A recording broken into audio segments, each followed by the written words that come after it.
He is a German physicist, and according to him, he was studying the emission of electromagnetic radiations from a hot body. What are electromagnetic radiations? These are the radiations that do not require any carrier or medium for their propagation, and they travel with the speed of light. Some of the examples of the electromagnetic radiations are the microwaves, ultraviolet waves, then radio frequency waves, then gamma rays, X rays, even the visible portion of the light. These are all the examples of the electromagnetic radiations. He was studying the emission of electromagnetic radiation from a hot body, and he concluded that whenever energy is emitted or absorbed,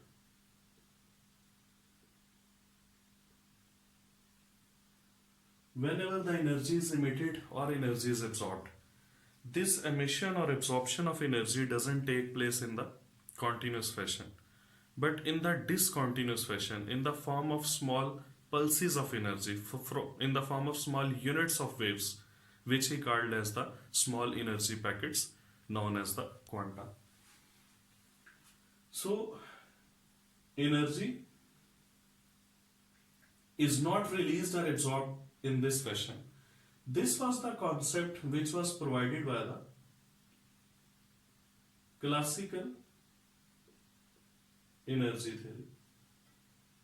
According to classical energy theory, energy is released or absorbed in a continuous fashion, in form of a continuous wave.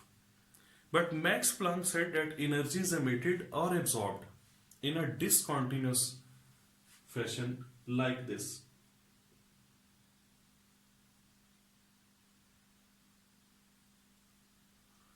And these are the small pulses of energy. And these pulses of energy, or these small packets of the energy, he called them quanta. And the singular is quantum. He took example of a pistol, and he said, suppose that pistol is the source of energy. When we will fire a burst, then the bullets will move out of that pistol. Those bullets are the small energy packets, and we know that those bullets move in a discontinuous manner. It is not like this, that one bullet, then the second bullet, then the third bullet. They are released in such a way from a pistol. But the bullets, they are released in a discontinuous manner. So he explained his concept by taking the example of a pistol as a source of energy and bullets as the small energy packets. Now, after that,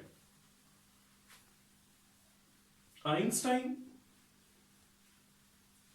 was working with the release of the energy and absorption of the energy during the de-excitation and excitation of the electrons in the atoms respectively. And Einstein also observed, and he concluded, that whenever the electrons are excited or de-excited, the emission or absorption of energy that takes place in the form of small packets of energy, or in the form of small unit waves, or in the form of small pulses of energy. And the word he used, that was photons. So basically the word photon was used by Einstein during the study of the excitation and de-excitation of the electrons. But the word quanta or quantum, that was introduced by the Max Planck. Now we know that photons are the small energy packets of the light energy. And on the basis of the Max Planck's quantum theory, the discontinuous spectrum or line spectrum of the hydrogen, that was also explained easily. We will discuss it after some time. Now, Planck also derived some relation, that was to calculate the energy of photons or energy of small packets or energy of the quanta. According to Max Planck, energy of a photon is directly proportional to nu. Now what is nu? Nu is basically frequency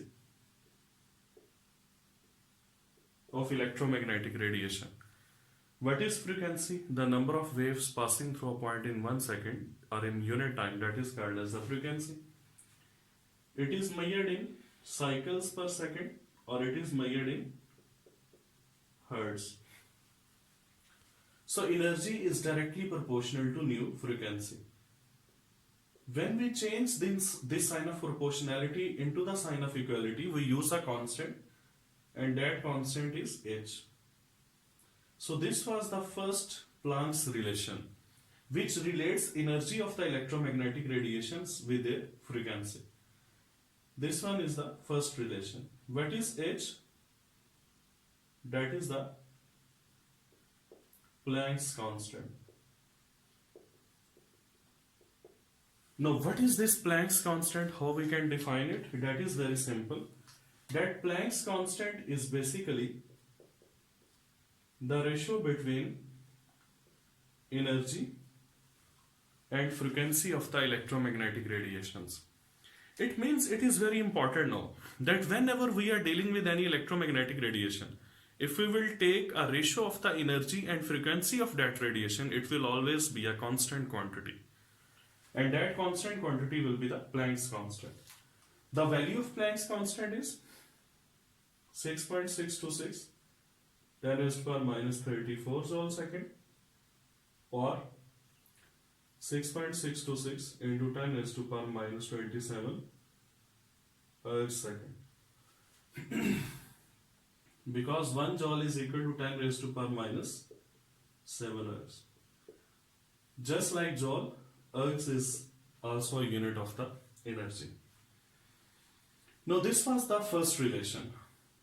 As we know, that speed of the electromagnetic radiation is shown with the symbol c, and this is equal to lambda into nu. Now what is c? That is the speed of electromagnetic radiation, and it is defined as the distance traveled by the electromagnetic radiation in 1 second. And usually the unit of the c, that is taken as centimeter per second, or SI unit is meter per second. And this c is a product of the lambda. Now this lambda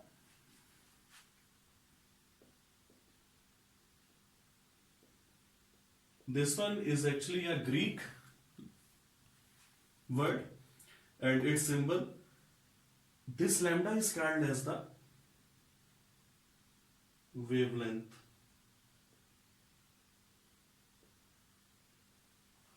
You can say that wavelength is actually the length of a single wave. Now what is wavelength basically?